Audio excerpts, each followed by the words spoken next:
I stared at the ceiling for 3 hours before I realized she wasn't coming back. It was 2:13 a.m. The kitchen light was still on, her wine glass still had that dumb lipstick mark on it, and the bedroom smelled like her vanilla shampoo because she'd left the bathroom door open on purpose. She always did that when she wanted me to miss her. She knew what she was doing. The note on the fridge just said, "Don't wait up. I need this." No name. No explanation. Just 6 words that gutted me like a fish. I'd said yes to something no sane husband would agree to. Not because I wanted to. Not because I supported it. But because I was too tired to keep begging her to love me back the way I loved her. So I told her, fine. One night. Just one. But you won't recognize me when it's over. She thought I was bluffing. She always thinks I'm bluffing. The truth is, I'm not even sure I wasn't bluffing. I don't know who I am anymore. When she said she wanted a reset, I thought she meant a vacation. Or a weekend apart. Or maybe, God forbid, just a break from our endless silent dinners and pretended orgasms. But no, she wanted another man. For one night. For clarity. What she didn't know was that I'd given her 2 options. One was freedom. The other was a trap. And now, I was just waiting to see which one she fell into. Because this wasn't about jealousy anymore. Or sex. Or even betrayal. It was about control. And for the first time in our entire marriage, I had it. When the clock hit 3:07 a.m., I finally stopped pretending I could sleep. The house felt wrong. Too clean. Too staged. Even the silence had an echo to it. You ever get that sense that your own walls are watching you? That's how it felt. Every room was a reminder of how carefully she'd prepared for this. Her perfume lingered in the air like she wanted me to inhale guilt instead of oxygen. She'd planned this night for weeks, maybe longer. I started noticing things days before. New perfume in the bathroom drawer, shaved legs on a Wednesday, a text she smiled at, and turned the phone face down. But I didn't say anything. I told myself I was paranoid, insecure, overreacting. That's what she used to call me. Too sensitive. She said it like it was a flaw I should apologize for. And I usually did. I poured myself a drink, even though I barely drink. Whiskey burns more than heartbreak. That's why I chose it. The glass clinked against the counter louder than it should have. That's when I noticed something. A small folded paper under her coffee mug. Same handwriting as the note on the fridge, same red ink. Only this one had my name on it. I opened it. You said one night. I'm taking it. Please don't call. She didn't sign it with her name. Just a tiny heart. A heart. Like she was signing a birthday card. I laughed. Loudly. Then quietly. Then not at all. But here's the thing. What she didn't know was that I'd already seen the messages. 2 nights earlier, I accidentally synced her phone to my laptop. She never turned off auto-sync. I didn't go looking. The messages just appeared. A man named Gray, I don't even know if that was his real name, was asking what hotel she preferred. And she said, somewhere quiet, somewhere he'd never look. Except she underestimated me. She didn't know I tracked the joint credit card she used for gas. She didn't know I still had access to her phone locator app from when we used to share road trips. And she definitely didn't know that when she said, I need this night, I already decided I'd give it to her, but on my terms. So I grabbed my keys, put on the first jacket I found, and walked out into the kind of cold that bites through skin and straight into memory. The car engine sounded like betrayal too. It coughed before starting, almost warning me to turn back. But I didn't. The GPS showed her at the Riverside Inn. Not fancy, but secluded. Of course. She'd always been predictable in her rebellion. Cheap, simple, and impulsive. I sat outside that inn for 20 minutes, headlights off, hands shaking on the steering wheel. I wasn't sure what I was waiting for. Maybe her to come out. Maybe for someone to tell me I was wrong. But I wasn't wrong. Not this time. And as I watched the curtains move in one of the rooms upstairs, my stomach twisted so violently I thought I'd be sick. I couldn't see her, but I knew she was in there. Living a version of herself she'd convinced me didn't exist. I could have gone inside. I could have banged on the door, dragged her out, made a scene. But I didn't. Because that's what she expected. Instead, I pulled out my phone, scrolled to her contact, and pressed record. My voice was calm, almost eerily calm when I said, Raylan, this is Monroe. You made your choice tonight. I'm making mine tomorrow. I hit send. And then I drove away without looking back, straight toward the plan I swore I'd never use. What she didn't know was that the second option, the one she never asked about, had already started. I didn't sleep that night. I didn't even try. I drove aimlessly until the sky started bleeding orange, then parked outside a 24-hour diner just to stare at the neon sign flickering above the window like it couldn't decide if it wanted to stay alive. Funny, I knew the feeling. I didn't go inside. I wasn't hungry. I couldn't even remember the last time I felt hunger. Real hunger. Not just the mechanical need to eat, but the kind of hunger that makes your hands shake. The kind I used to have when Raylan would fall asleep on my chest, and I'd imagine growing old with her. Back when she was still mine. Back when I still recognized the shape of her love. But now all I felt was a quiet, eerie clarity. And with that clarity came a checklist. The plan had always been theoretical. Something I built in my head during those nights. She came home late and swore she just lost track of time. Something I kept on a mental shelf labeled, in case she ever really does it. I didn't expect to use it. I didn't want to. But the fact that it existed, that was my survival instinct talking. And now it was time to activate it. The first thing I did was call my landlord. We lived in Raylan's childhood home, but the lease was still under my name since I handled all the paperwork. I told him I'd be vacating in 3 weeks. Paid the final month up front. He sounded confused, said Raylan hadn't mentioned anything. I told him she wouldn't. The second thing I did was transfer my savings to a new account. She'd always had access to the joint one. I left $200 in it, just enough for her to think nothing had changed, until it did. The third thing was the hardest. I called her sister Marla. Now, Marla and I were never close. We tolerated each other like people stuck in an elevator. But she wasn't blind. She'd seen the way Raylan talked over me, dismissed me, rolled her eyes when I spoke. I don't think she liked me, but I knew she saw me. I asked her for a favor. Just one. I asked her to meet me at a coffee shop 2 towns over. I told her I needed someone to witness something. She said she'd be there in an hour. When we met, I didn't waste time. I handed her an envelope. Photos, screenshots, bank statements. Not to blackmail. Not to manipulate. Just to make sure someone else in her orbit knew the truth. So when Raylan inevitably spun her story, when she'd cry and call me controlling, call me a coward, someone would have already seen the evidence.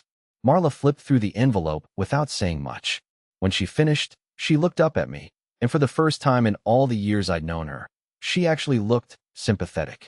"You sure you want to go through with this?" she asked. I nodded. I already did. She didn't ask any more questions. Just said, "Good luck, Monroe." I went home one last time that afternoon. The house was still empty. Her perfume had faded. Her wine glass was gone. No note this time. Just the quiet creak of floorboards that suddenly didn't feel like mine. I walked into the bedroom, opened my closet, and packed the essentials. Nothing sentimental. No framed photos. No wedding album. Just clothes, documents, and a USB drive with every piece of proof I might need later. At the very bottom of the drawer, I found something I hadn't expected, an old bracelet I'd given her in our second year together. She said it was too clunky and never wore it. But here it was, hidden like a guilty secret. I held it in my hand for a moment, then left it on her pillow. No note. No message. Just a symbol. I locked the front door behind me, left the keys in the mailbox, and walked away with my bag over my shoulder and the cold biting at my neck. I didn't know where I was going, but I knew where I wasn't staying. She thought I'd wait. She thought I'd forgive. But this time, I was the one who disappeared, and I wasn't done yet. Because the last step in the plan, the part she'd never see coming, was still to come. 2 days passed. 46 hours, to be exact. 46 hours of total silence. No calls. No texts. No knock on the door. Raylan hadn't even checked the joint calendar, which I purposely left updated so she'd see the canceled lease note. And that said more than any voicemail ever could. She wasn't looking for me. She wasn't regretting it. If anything, she was probably still wrapped in motel sheets, sipping discount wine, thinking she was the bold, liberated woman the world had failed to appreciate. But here's what she didn't know. I wasn't interested in catching her in the act. That would have been too easy. She wanted drama. She wanted confrontation. She wanted an emotional explosion that she could later blame on my insecurities or masculine fragility. No, I wanted a mirror. I wanted her to see herself, unfiltered, exposed, without the illusions she clung to so tightly. And I had just the way to do it. Because 5 months ago, long before the motel, long before her just one night fantasy, I began documenting everything. Every passive-aggressive jab. Every night she stayed out without explanation. Every time she said, "You're just too emotional, Monroe." It's exhausting. I recorded voice memos, captured screenshots, took pictures of the laundry she hid when she thought I wouldn't notice, the kind of clothes she never wore for me. I even saved clips of her TikToks she didn't think I saw, the ones where she joked about being everyone's fantasy but her husband's burden. And then I started writing. Not for revenge, not even for justice, but to survive. The document was titled, Exhibit A, How to Destroy a Marriage Without Touching Another Person. 73 pages. Every entry timestamped. Every emotion raw and unedited. I never planned to publish it. But something changed after that night. When I sat in the car outside the Riverside Inn, watching that room light flicker off like a dying signal flare, something in me shifted. So I sent the document to a small private support group I joined anonymously months earlier. A place for men going through quiet breakdowns in the shadows of confident, unapologetic spouses. And I told them, if this helps even one of you feel less crazy, take it. What I didn't expect was how fast it spread.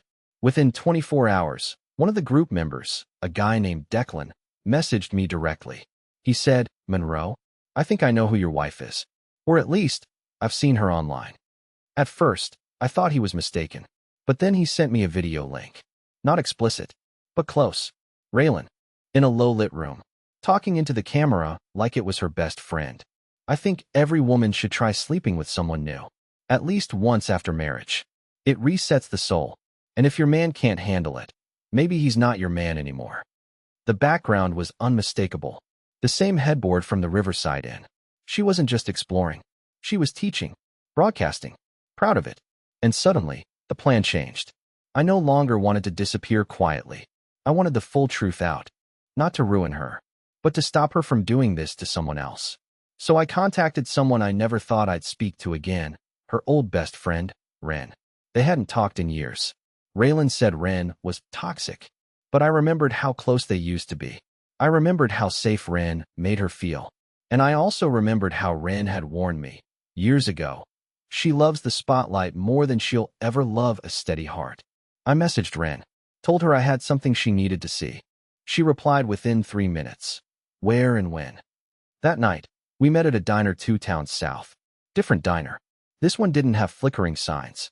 Just cold coffee, sticky menus, and the kind of honesty that only happens when the people across the booth are done pretending.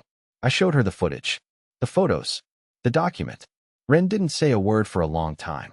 Then finally, she's going to come back, you know? And when she does, she'll rewrite the story before you can speak a word. I nodded. That's why I need someone who remembers who she used to be, before she became this. Ren sipped her coffee. I remember. And that's when the real plan began. The one Raylan would never see coming. The one that didn't just expose her. It unraveled the version of herself she'd spent years carefully curating. And when she finally walked back through that door, thinking I'd be broken, begging, destroyed, what she found instead was the part of me I never let her meet. She came back on a Thursday morning, unannounced. No warning. Just the sound of keys rattling in the front door and the creak of the hinges like the house itself was hesitant to let her in. I was sitting in the living room when it happened, surrounded by boxes, some full, some already taped shut. The only thing left untouched was the couch she always claimed was too soft, the one she refused to sit on unless guests were over. Now, it was her welcome mat. She walked in like nothing had happened. Same boots. Same oversized hoodie she used to steal from me. Her hair was pulled back into a loose ponytail, and she smelled faintly like coconut shampoo and hotel detergent. The kind of scent you don't forget once you've spent 2 sleepless nights imagining it on someone else's pillow. She froze when she saw me. Then she smiled. "Wow," she said. "Didn't expect you to be here." Her voice was airy, like she was trying out for some indie rom-com. I didn't respond. I just looked at her. She stepped further inside and looked around at the boxes. "You packing? Is this supposed to be a message?" I stood up slowly. My hands were calm. My voice even calmer. "No message. Just a decision. Mine this time." She tilted her head. "Okay, so we're doing the dramatic exit now? After you said I could have one night?" There it was. That twist. That guilt grenade she loved to throw mid-conversation. The kind meant to catch you with the pin already pulled, so the only option is to blow yourself up. But not today. I looked her straight in the eye. I gave you one night. I didn't say there wouldn't be consequences. She laughed. Actually laughed. Like a girl who thought the joke was on me. You're being petty, Mon. You always were a little fragile when things didn't revolve around you. That one stung. But it didn't show. Instead, I pulled out the envelope from the coffee table, the same one I'd given to her sister, the one with timestamps, screenshots, receipts, and that perfectly framed still from her little hotel monologue. I held it out. This is yours. She narrowed her eyes but took it, flipped it open. Her smile faded with every page. She skimmed fast at first, then slowed, then stopped altogether. I don't even remember saying half of this, she whispered. I didn't respond.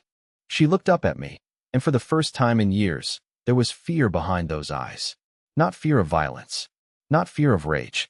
Just the chilling realization that the man she thought was weak, the man she manipulated, mocked, dismissed, had been watching, documenting, preparing.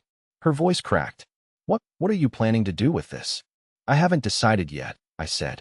That depends on how honest you're willing to be. She sat down. Not because she was tired, but because her legs suddenly didn't believe they could hold her weight. You've been keeping records of me? You kept receipts for lingerie I never saw you wear. I just took notes. She didn't speak for a long time after that.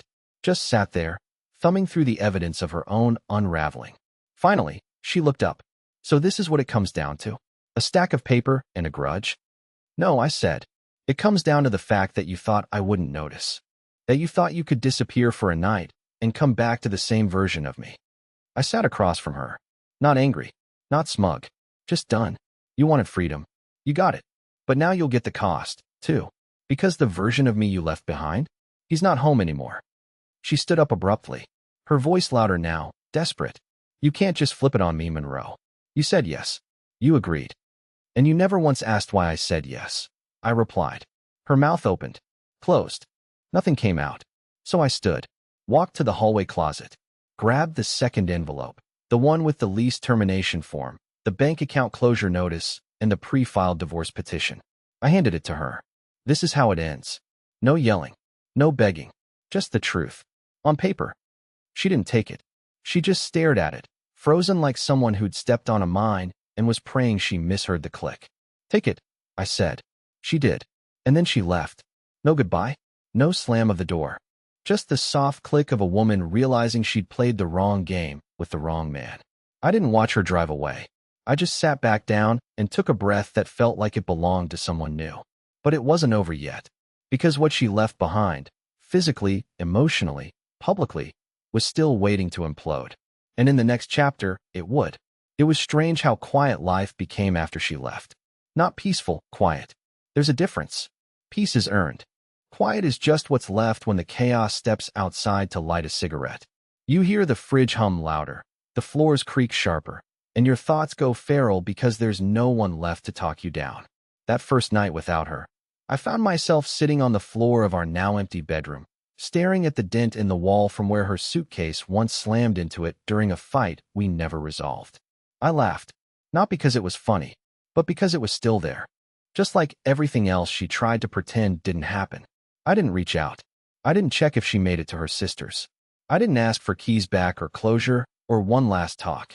That version of me, the pleaser, the fixer, the soft landing, was 6 feet under, and I didn't even send flowers. What I did do, however, was wait. Because the real storm was never in my living room.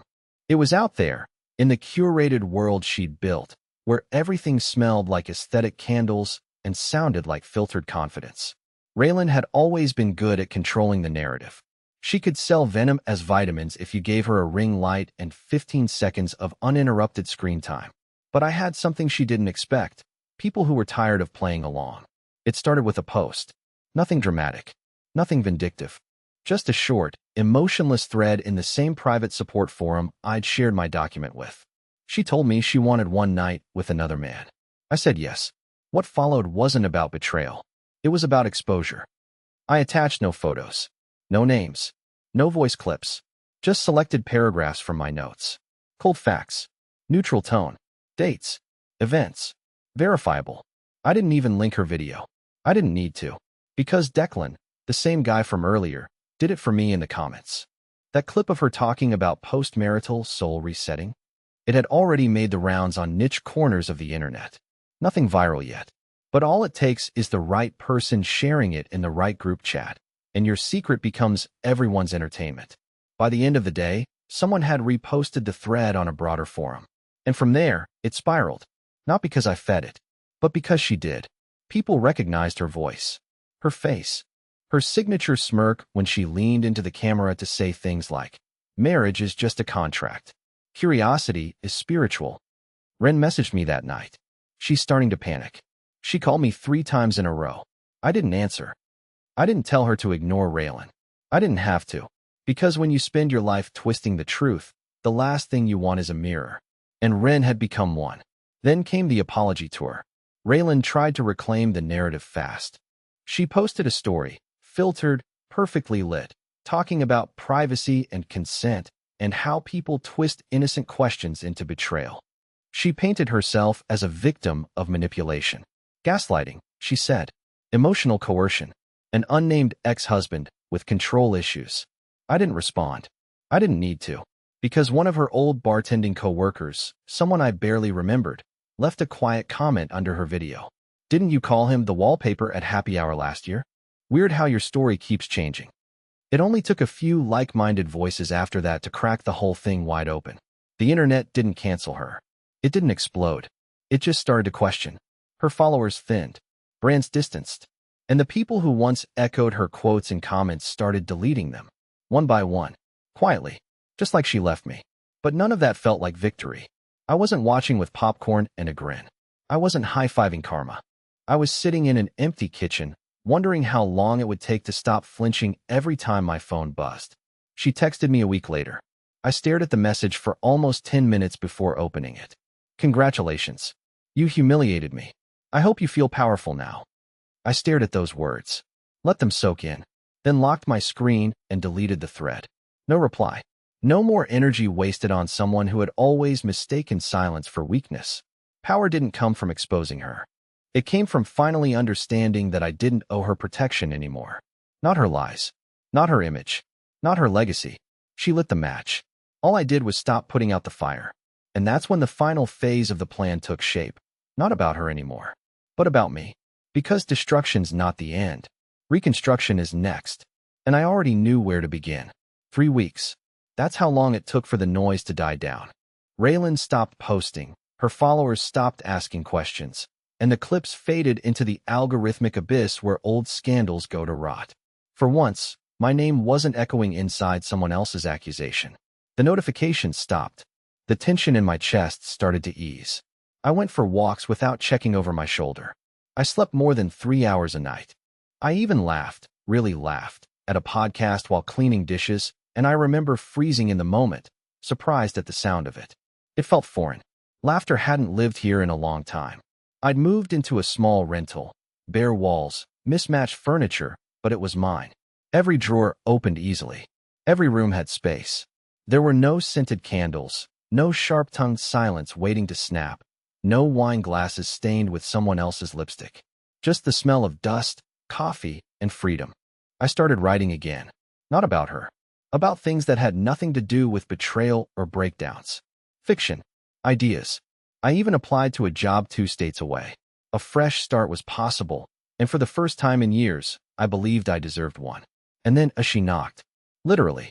I came home from the grocery store, 2 bags in each hand, and there she was, sitting on the steps of my tiny porch, wearing sunglasses and a hoodie like she was trying to disappear into the scenery. Her car was parked down the street. Out of view. She planned this. Of course she did. For a moment, I stood there, not moving. She looked up, took off her sunglasses. Her eyes were puffy. She looked tired. Not glamorously tired like she used to post about, but hollow, raw, human in a way I hadn't seen since year 1. I didn't say anything. Just walked past her, unlocked the door, and left it open behind me. She followed. Inside, she didn't sit. She stood near the wall like a guest in someone else's story. "I know I shouldn't be here," she said. I didn't argue. I've been thinking. Still, I said nothing. Let her fill the silence. She always hated that. "I made everything worse," she continued. "I thought I was being honest. Empowered. But I was just selfish. I hurt you. I hurt myself. And I lost everything that mattered while pretending I didn't care. Her voice cracked. She wasn't performing this time. No audience. No filters. Just a person, finally unraveling at the seams. I thought I was above consequences, she said quietly. Turns out I'm just really good at losing good things. I set the bags down, crossed my arms. I wasn't angry. I wasn't smug. I was tired. Tired in that deep, soul-weary way that doesn't sleep off. Why now? I finally asked. She swallowed. Looked at the floor. I thought you'd chase me. I waited for you to show up at the hotel. Or blow up my phone. Or beg me to stay. And when you didn't, I realized I was alone. Like really alone. I nodded. That's what you wanted. I thought it was. Silence stretched between us again. She finally looked up. Her eyes were glassy, but she wasn't crying. Not yet. I'm not asking for forgiveness. I'm not even asking for a second chance. I needed you to know that I see it now. All of it. I ruined something real.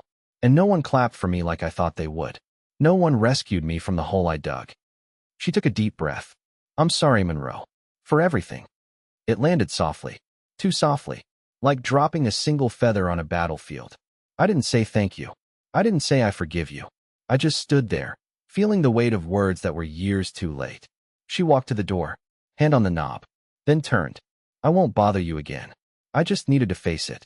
To see if I could say it out loud without lying to myself. I nodded. Not coldly. Not warmly. Just enough. She stepped outside. And I should have felt closure. I should have felt something cinematic. But all I felt was stillness. Then my phone buzzed. A message. Unknown number. You don't know me. But I know what she did to you. She did it to me, too. Years ago. Thought you'd want to know. My stomach dropped. Because I had no idea there was another version of this story.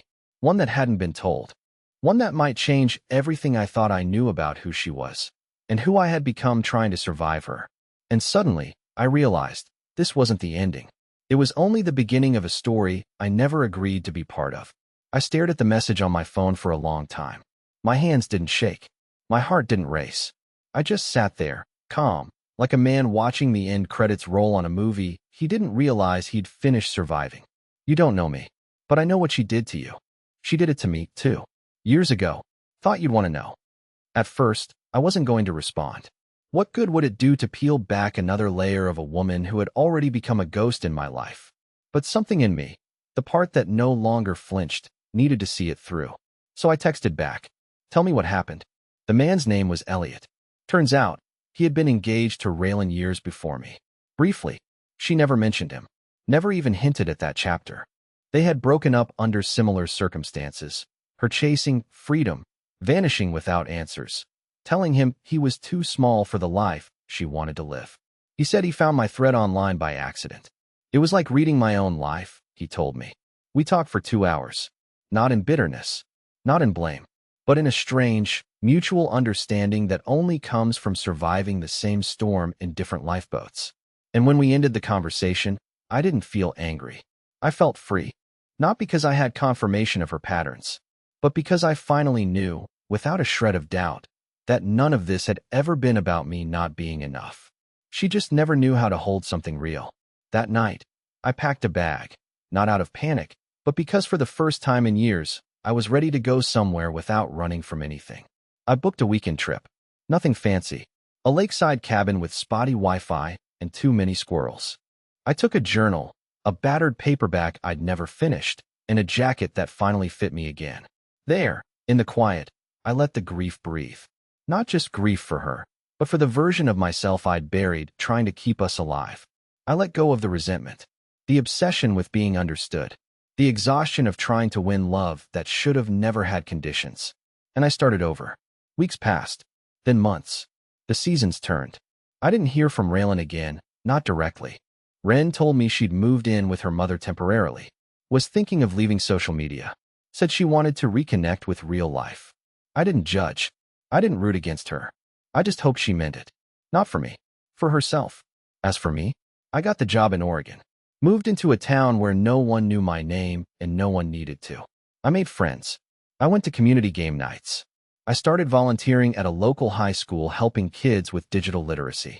I smiled without forcing it. And one morning, while I was browsing a little bookstore with creaky floors and too many ladders, A woman tapped my shoulder. "You dropped this," she said, handing me my receipt. Our eyes met. And just like that, no fireworks, no slow-motion montage, I knew I wasn't afraid of starting again. We chatted. She laughed at one of my dry jokes.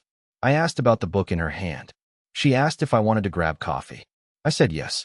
Not because I was healed completely. Not because I was looking to fill a void. But because I'd finally stopped bleeding. And now, I was ready to grow. Final thought. She asked for one night with another man. She thought it would liberate her. Instead, it liberated me. Not with revenge. Not with exposure. But with the quiet, resilient decision to reclaim my life, piece by piece, and build something stronger. I wasn't destroyed. I was rebuilt. And this time, I like who I've become.